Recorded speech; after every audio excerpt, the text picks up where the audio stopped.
Side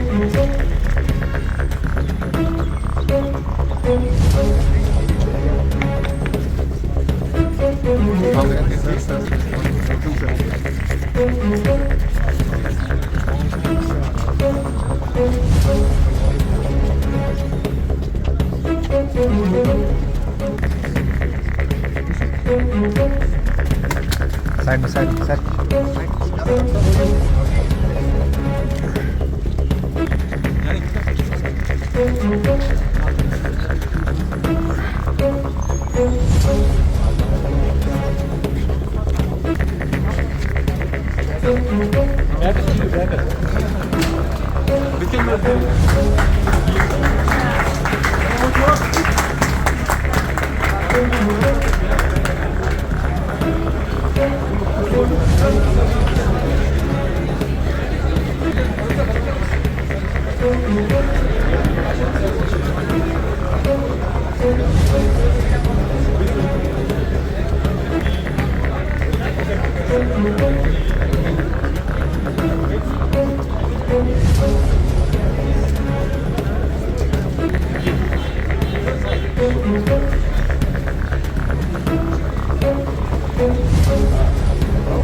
जैसे कि आप जानते हैं कि पिछले कुछ दिनों से जो एक हमारे मुल्क में एक वार लाइक सिचुएशन डेवलप हुई थी, जब पहलगाम में निहत्थे और बेगुनाह टूरिस्ट्स का कत्ल हुआ, जिसमें 26 लोगों की जानें चली गई।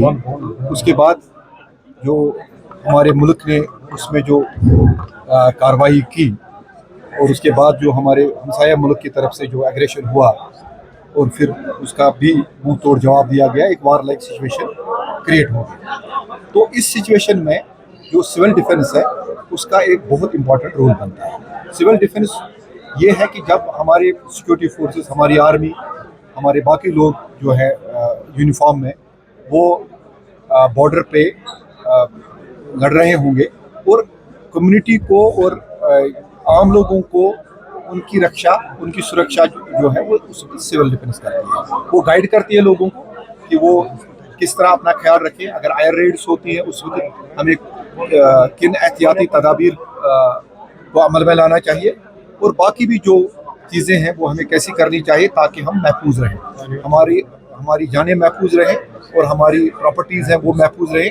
और खुदा न खास्ता अगर कहीं पे कोई एयर रेड होती है, वहाँ पे किसी बिल्डिंग में नुकसान हो जाता है और वहाँ से जो मलबा है उससे जो लोग हैं उनको कैसे निकाला जाए, कैसे एम्बुलेंस ऑर्गेनाइज की जाए, कैसे बाकी और सिविल एडमिनिस्ट्रेशन की कैसे मदद की जाए और आर्मी की कैसे मदद की जाए, ताकि ये जो मिनिमम से मिनिमम नुकसान हो हमारा। और कोशिश ये रहनी चाहिए कि लोगों का कोई नुकसान न हो। हमारे प्राइम मिनिस्टर ने बोला है कि 1000 लोगों में से कम एक वॉलंटियर हमें तैयार करना है। तो ये एक नए सिरे से एक मुहिम अभी जारी है, जहाँ पे भी कमी पेशियाँ होंगी वो पूरी की जाएंगी, चाहे इक्विपमेंट हो, चाहे वॉलंटियर्स की तादाद बढ़ाने की बात हो, वो हम कर रहे हैं। तभी उसी सिलसिले में हम आज यहाँ पे हैं। एसडीआरएफ की तरफ से आज एक अवेयरनेस प्रोग्राम था यहाँ पे डाक ग्लो बारामूला में, जहाँ पे डायरेक्टर जो एसडीआरएफ के हैं mister Imtiaz Hussain sahab, deputy commissioner Baramulla Shri Minga Sherpa sir और अदर ऑफिशियल्स यहाँ पे आए थे। और साथ ही साथ में यहाँ पे अप्रॉक्सीमेटली मोर देन 400 जो यहाँ पे जो सिविल डिफेंस के जो वॉलंटियर्स आए थे वो यहाँ पे आए थे। सो रिसेंटली जो अनफॉर्चुनेट इंसिडेंट हुए जहाँ पे बॉर्डर शेलिंग और बॉर्डर पे शेलिंग और फायरिंग की तरफ से की वजह से जो पाकिस्तान की तरफ से हुई, यहाँ पे बहुत सारे जो लोग बेघर हुए थे और साथ ही साथ बहुत सारे जख्मी भी हो और कुछ कैजुअलिटीज भी हुई थी। और आज का जो अवेयरनेस प्रोग्राम था इट वाज ऑन कि दैट किस तरह से अगर ऐसे कभी ऐसे सूरत हाल फिर से पेश आई तो किस तरह से हम अपने जो लोग हैं अपने जो हमसाए हैं उनको किस तरह से इवैक्यूएट कर सकते हैं, साथ ही साथ में किस तरह से उनकी हेल्प करें। और it was all about awareness. और we are very thankful to SDRF team, civil defence जो हमारे जो है यहाँ के वॉलंटियर्स है, सिविल सोसाइटी के जो मेंबर्स हैं, उन सबके शुक्रिया अदा करते हैं कि वो यहाँ पे आए and everybody was so patient that वो यहाँ पे जाने how we can help each other and inshallah in future in collaboration with SDRF, district administration, district police और कोशिश हमारी यही रहेगी कि that as a volunteer as a part of civil society ऐसे ऐसे जो इंसिडेंट पहले तो न पेश आए वो बेहतर है, अगर आए तो किस तरह से हमें अपने आप को रेडी रखना उसके लिए। Thank you so much. Thank you.